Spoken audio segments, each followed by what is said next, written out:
Justify. Prove to be right or reasonable. Justification is at the heart of all legal and political argument. But at a time when argument itself is slave to appearances, it is time to bring back a culture of justification. Justify, a podcast on law and politics in India from the Vidhi Centre for Legal Policy, hosted by Arghya Sengupta. Welcome to another episode of Justify. As India prepares to go to the polls, this season is dedicated to examining issues of law and policy which shape our nation. Today, our topic is the relevance of religion in public life and how it matters to India's youth.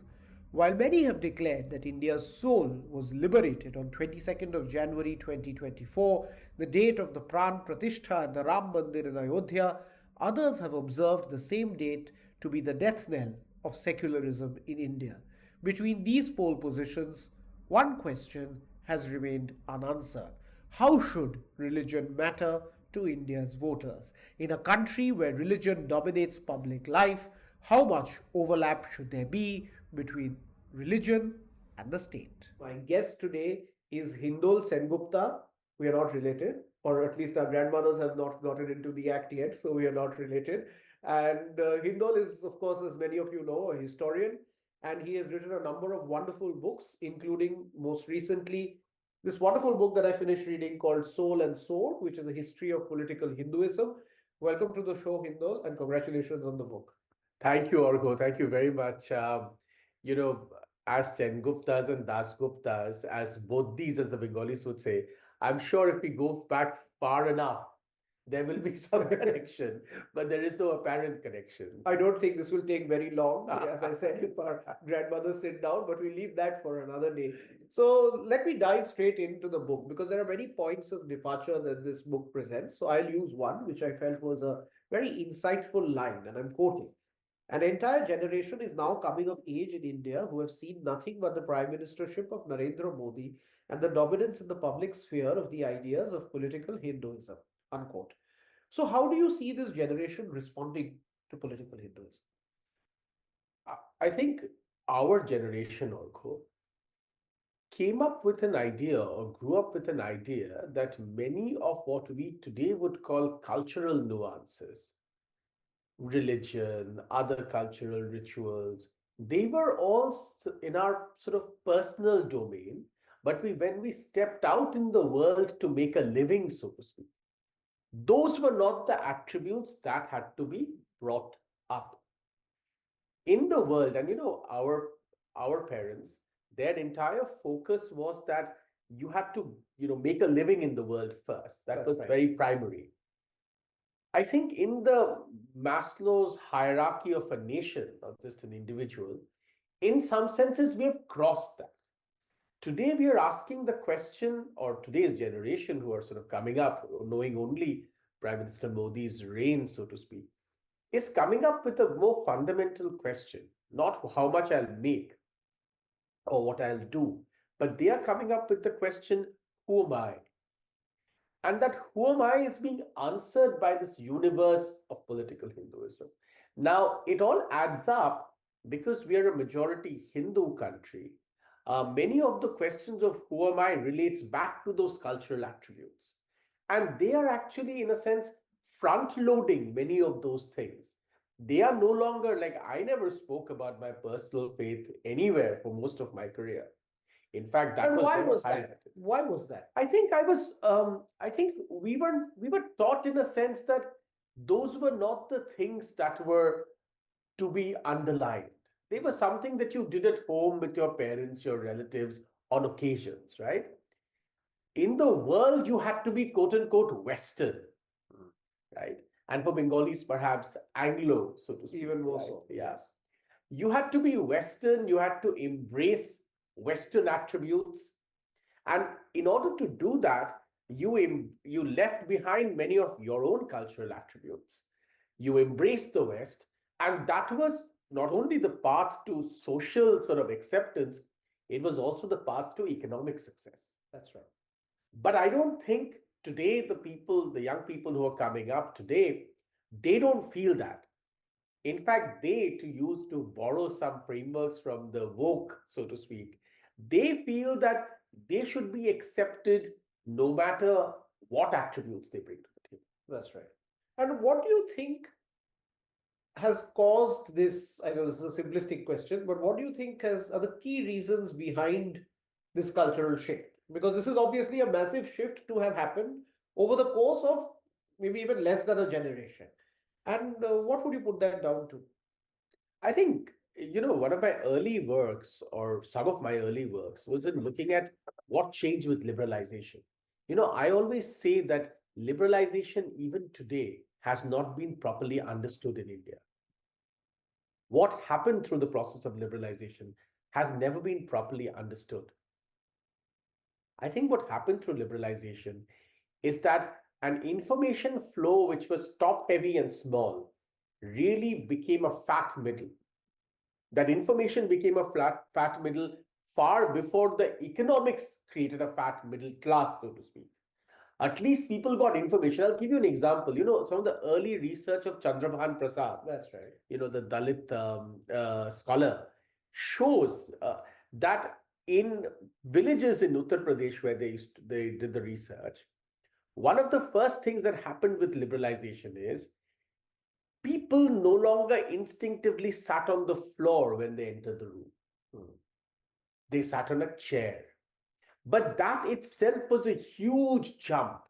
It had not happened there for centuries. Many people, even if they needed money, refused to do the cleaning of carcasses if they were the only people doing so. They were happy to do it if they were. That's right. Everybody joined in together to clean something. Yes. But if it was being directed towards them as the only people who should do this job, they refused. And then a whole bunch of things. So I think there was a mind shift change. And that mind shift change brought questions of identity to the forefront.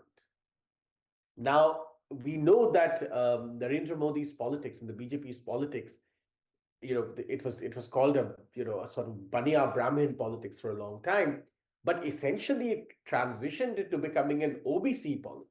Yeah, and I'll just come to that in a minute because Yeah. what you say with liberalization, it struck me, is something that may not be only a phenomenon in India. Because the fact of the matter is that identity has become a major source of political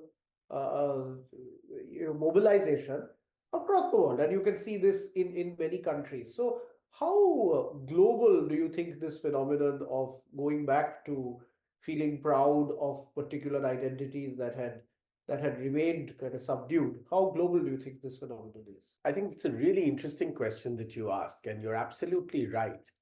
I was at the moment giving you a context of what happened in India. But if you have to, in order to understand this, you have to take a global perspective. And the global perspective is the collapse of what we thought free markets would do. You and I grew up reading Tom Friedman, who told us the world was flat. And then suddenly we grew up some more and realized it was not flat at all. That's right. And millions, realized that it was not flat. I remember in my early sort of college life asking the question, those were the days when Pico Iyer was writing that everybody always traveled around the world and That's right. people were in airports all the time and so on and so forth. And I asked myself, okay, so supposedly everybody was leading this life, but clearly I wasn't. That's right. And millions like me, people I saw around me, also weren't.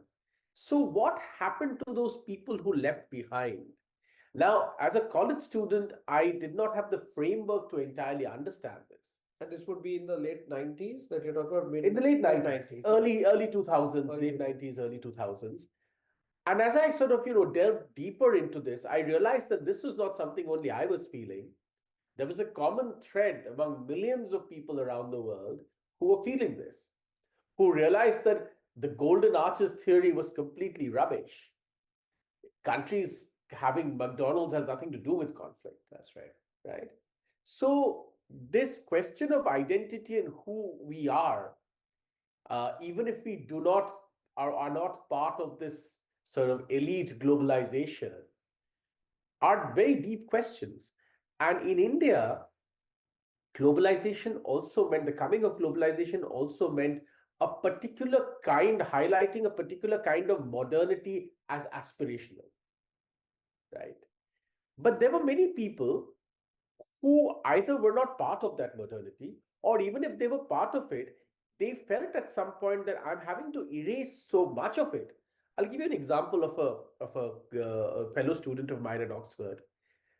She's from Orissa, and she said to me one day that in Orissa, like in Bengal, they often have rice which has been kept left over, right? What we call panta bhat, right? And she said that many of such things she felt uncomfortable mentioning that she relished and she had as a child, because she was now a part of a different sort of circle. And all of those things had to be kept behind. And in fact, even her parents had suggested to her that you shouldn't mention all of these things. You are now in a different context. And she said that I feel that I'm erasing so much of myself that at one point I may no longer recognize who I am. Now, she was obviously putting it in very simple terms, but this feeling is a common feeling among millions of people. In fact, I was just this analogy brings me to. I was having a discussion with someone who's from the corporate world in Bombay recently and runs a big fund, and he said something that's interesting. And I said, "What is this with the stock markets? What's happening here? When will this bubble burst?" And he said that there is a certain confidence that has come from being comfortable in your own skin and who you are. So today, a person will not hesitate for a moment in saying that they love Panta Bhat Exactly. because that's who they are. And somewhere it seems to be that that is the sentiment that's driving a little bit of this upswing or significant amounts of it. No, absolutely. And if we were to map this, what we are doing at the moment then is to take the personal and make it public, right? Of course, there's a public attribute. If millions of people feel this sentiment, it will be represented in different things. It is represented in saying that, well, the indices and their ranking for India may not be entirely accurate. That's right. We want to study the weightages ourselves, as the government is also saying, and really try and understand whether those indices actually work and weigh our attributes properly. She cannot remember a time when people were okay putting a religious flag outside their house. That's right. Very few people would do it. And yet, tens of millions of people merrily put it up on their cars, on their houses when the Ram Mandir got inaugurated. That's right. Now, different people will have, a different manifestation of this. And this doesn't only need to be Hindu, right? In Kashmir, I just made a documentary film about young achievers in Kashmir, especially women. They carry whatever attributes they grew up with equal confidence. That's right. So I think a baseline has moved on. That's right. So I think that it's interesting though that your book is, after all, about political Hinduism. And I Yes. think it's for the listeners, there's an interesting argument here that political Hinduism is not about Hinduism, the religion. And but this distinction, it goes back to Savarkar, of Yes. course, and but isn't apparent to many, especially because there is a sense that, as you yourself said, that that religion is moving from the personal to the public. So, in your view, though political Hinduism, you argue, is not really about Hinduism, but being comfortable in your own skin and confident about who you are, is there a possibility that we end up in a religious republic with Hindu holidays, with contrary to what Savarkar himself stood for, say a national vegetarian ethic, the kinds of things that you hear murmurs of sometimes? How do you see this developing? I don't think this will ever happen. I think what will happen is, and you would have seen this, you said in England too. David Cameron used to, in his Easter messages, very proudly say, we are a Christian country. In fact, it is because we are a Christian country, following Christian values, we welcome everyone. Everyone has a place in this nation. Everybody has the right to propagate what they wish to propagate. But all of this stands on the bedrock of the fact that we have Christian cultural values, right? I think we are coming to a point in India where our bedrock foundational texts and foundational cultural ideas are Hindu. And we are arguing, or should be arguing, that because we are Hindu, our cultural attributes mean that we have space for everyone. We welcome the Parsis. We welcomed anybody, as Vivekananda famously said, that, long before the Statue of Liberty stood, India welcomed, That's right. the hungry masses, so to speak, That's who had correct. been shunned from other shores. That's right. Hindu So, mind, Islamic body. yeah, Vivekananda was. so that is the framework in which, this might play out. Also, there's a demographic question. The transition to a sort of theocratic state can happen if the population is largely homogeneous. China, Iran, Pakistan, Bangladesh, and so on and so forth, right? We have a very, very diverse population. With our population in a federal system, a theocratic state is impossible to imagine. What would happen though, and what is happening, I think, is a sort of balancing, Right. right? A sort of balancing to say, look, while we are a pluralistic society and we always will be, certain things are important to certain communities, and that's important. I mean, London doesn't celebrate Diwali the way it celebrates Christmas. That's right. Central London is not lit up for Diwali like it is lit up for Christmas. That's right. That doesn't make the UK a less pluralistic society. That's right. That's right. That is the common attribute of most people in the UK. That's right. Right. Similarly, in India, in fact, in India, of course, we have streets which are even more perhaps lit up. Christmas. Certainly in Calcutta. Certainly in Calcutta, in Park Street, a place both you and I know very well. It is lit up much more. Yeah, perhaps for and that's the Christmas. beauty of Calcutta. And that's the beauty of Calcutta. That's right. Right? So, therefore, I think that will always remain in India. We are going through a phase of balancing. Right. What had happened was that it had become really skewed at one point. I think we're going through a position of balancing, and we will come to a point where things would be far more balanced. That's right. And in a sense equitable. Yeah, and I think that there is a lot to be said for that. As a friend of mine who teaches at the National Law School, or used to teach at the National Law School, Bangalore, Rag said that we can't live in a world where in a university, if someone said that you're Hindu, you're immediately seen as some kind of bigot. I mean, this is unfortunately where we had perhaps ended up in a few years back, and which is changing. But I want to give you a personal example since you mentioned this, and I think this might be important. Even today, one of the books of mine which most people refer to is called Being Hindu. That's right. Won the Wilbur in America. When my American agent began to first talk about this book to publishers, my publishers in 2013, who used to publish my books, refused to publish it. They said they'll publish it if I called it Being Indian. Other publishers, big publishers in Delhi, also said the same thing. Interestingly, the American publisher had no problem. They were very happy to publish it the way it was. Major Indian publishers said that they were only happy to look at it if it was called Being Indian. I'm talking about 2012 here. That I feel is frankly ridiculous. That's right. That's right. And I think this is a corrective. The question is that how far is this corrective going to go? Because this is, of course, a balance. Because one of the points that you talk about, and that was an interesting trope in political Hinduism, is this idea of eventual victory. And this has, of course, been a feature of political Hinduism for a long period of time. And the question that I think comes to my head, and I was discussing it with someone as well, that when the BJP has been in power for a decade and clearly is the preeminent political force today in India, then who is this victory over? Who is this vanquished now? Or is there now a need to manufacture more others against whom this eventual victory will happen? I addressed this in the last part of my book.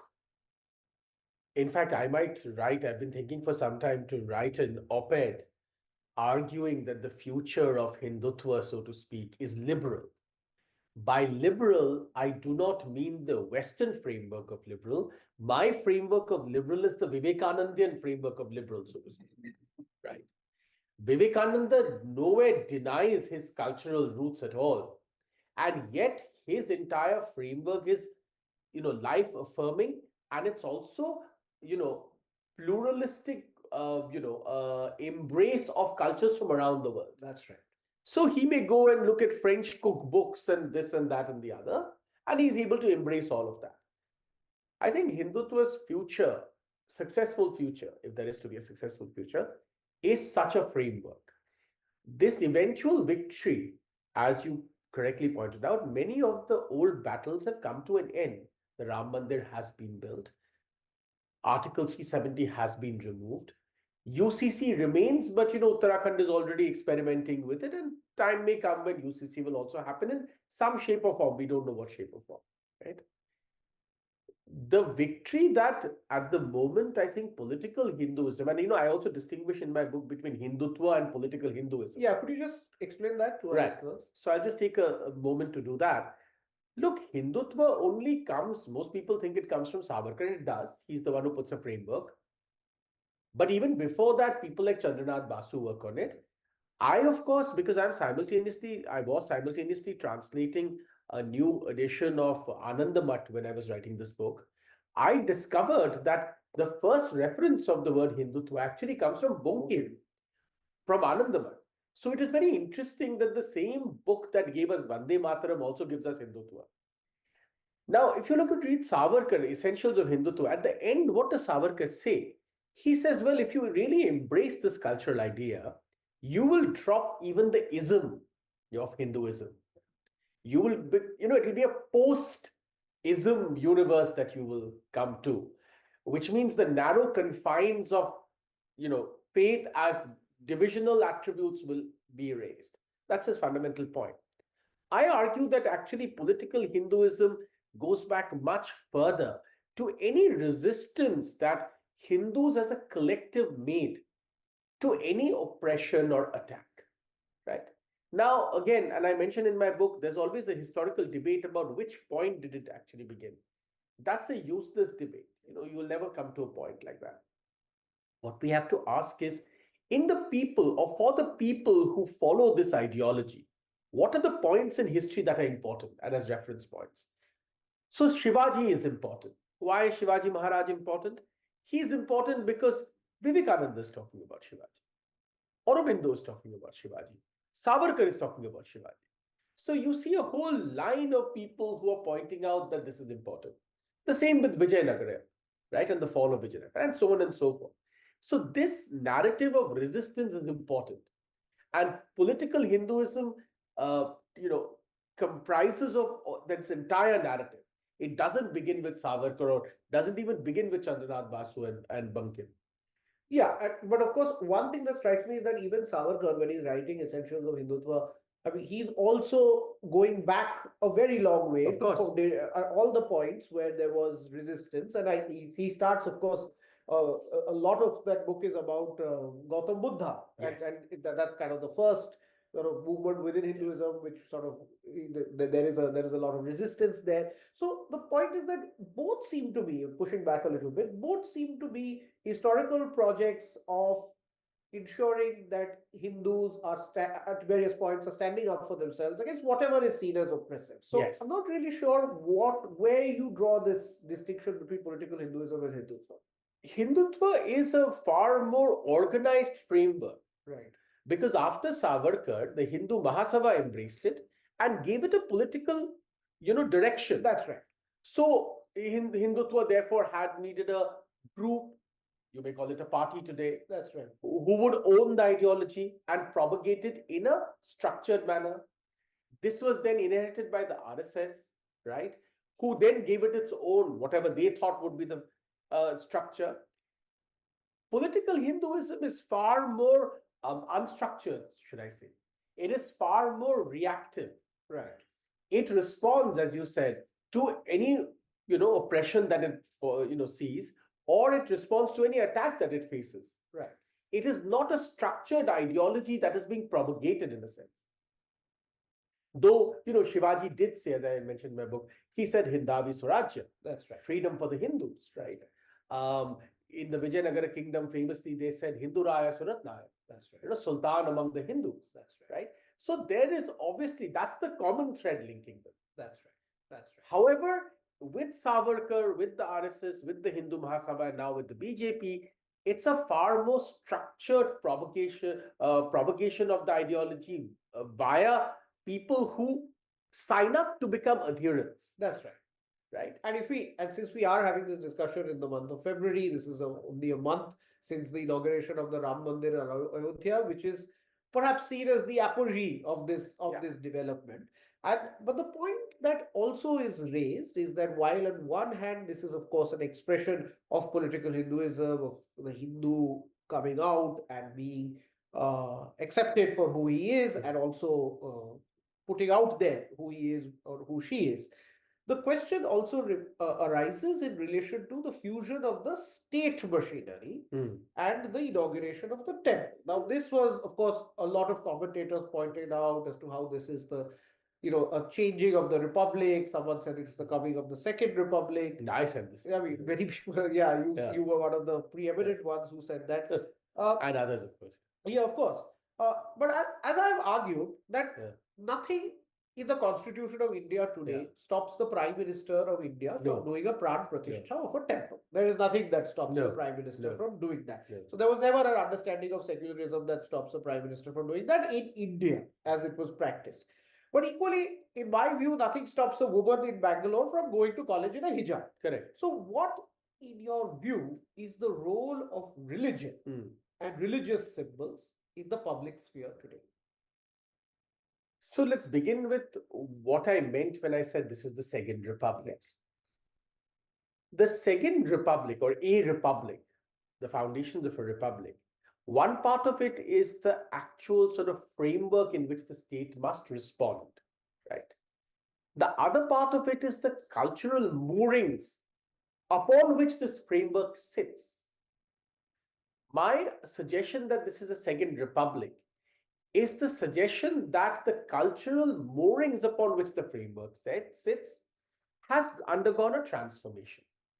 To put it very colloquially, as some people have, at one point we used to celebrate iftar parties. Today we are celebrating. That's a very colloquial way of putting it. But something about that framework has changed. And you're right. This debate about whether a prime minister should inaugurate a temple or not, it's been going on from the beginning of we know it's Somnath and so on and so forth, Rajendra Prasad and Nehru and so on and so forth. Right?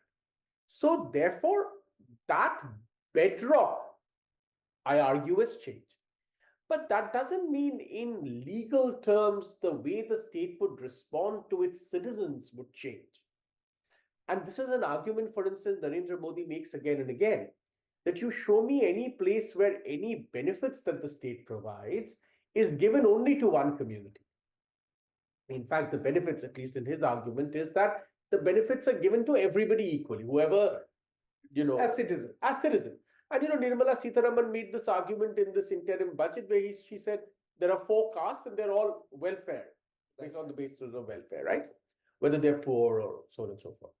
Now, I think that this transition will now move forward in a direction where a lot more cultural attributes will come into our everyday life in public, right?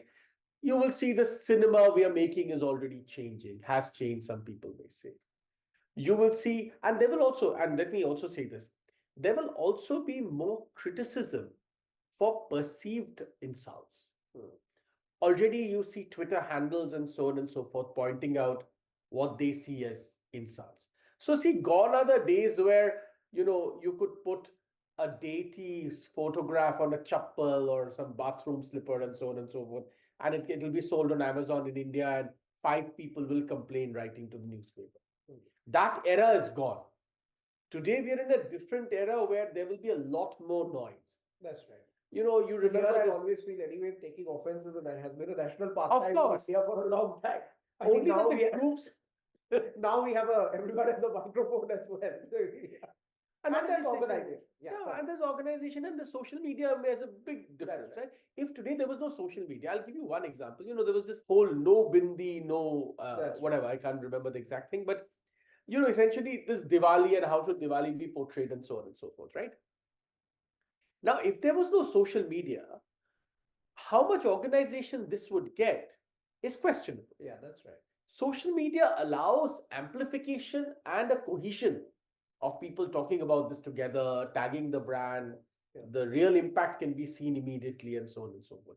But yes, there will be less tolerance for perceived insults. Right. Definitely. And yes, like you say, in India, everybody takes offense, all kinds of things all the time.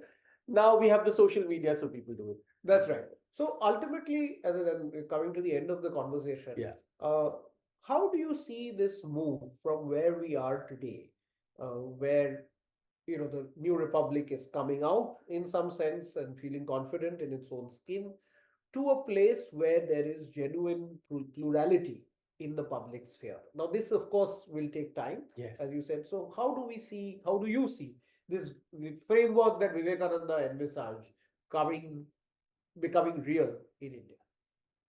I think a lot more work needs to be done towards this, as a lot of effort was put to ensure that this balancing happened. This genuine pluralism will also require a lot of work. It will require a lot of work even from people like you and me, not just, people in government or people in politics.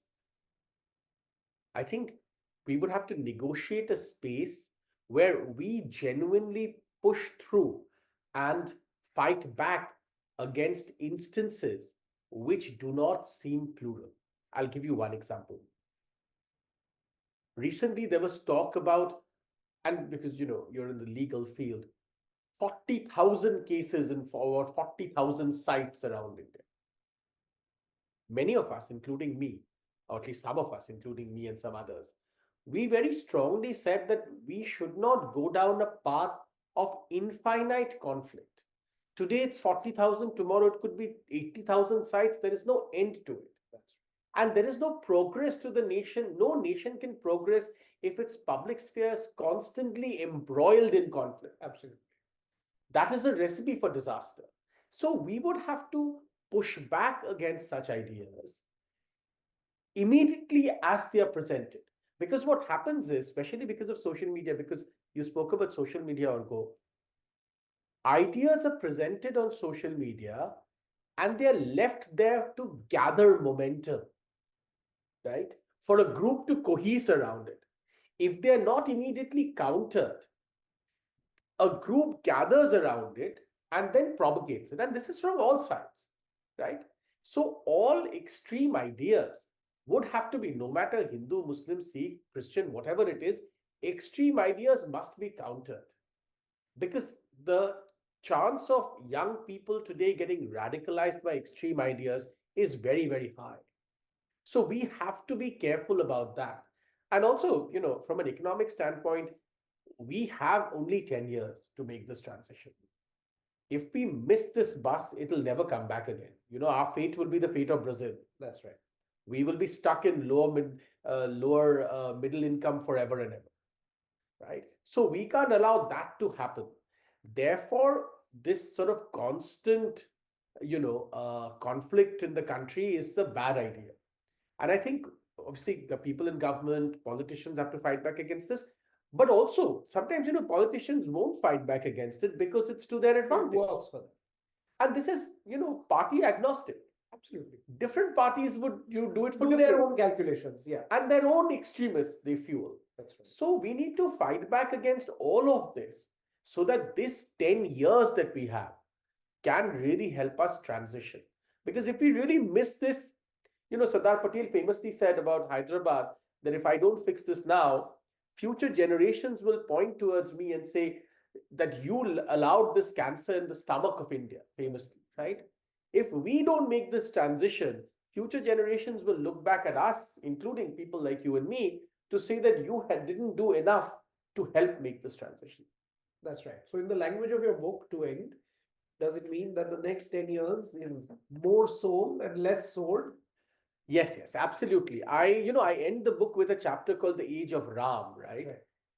And I literally end the last line sentences of my book talks about the Ram of Kabir, right? And Kabir says something very beautiful, which, if you'll allow me to repeat, and I'm going to say it in Hindi because that would have maximum impact in a sense in understanding it. He said there are four kinds of Ram. Ek Ram Dashrath ka beta. No, one Ram is the son of King Dashrath. दूजा हर घट में बैठे. There's Ram everywhere, in every household.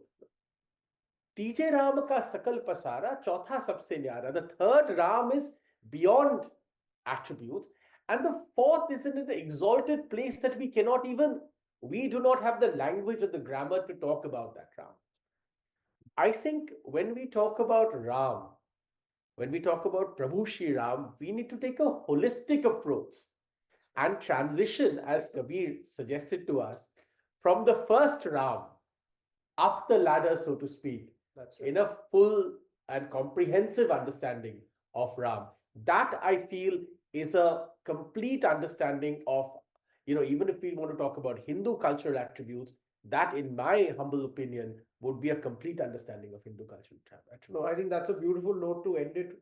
That we now know, we shouldn't think of Ram as in any particular form, but Ram is everywhere. He's within us. He's outside. And as Iqbal also said, Ram is after all Imam-e-Hind. That's right. So we should celebrate Ram, and we should celebrate this new republic that we are in.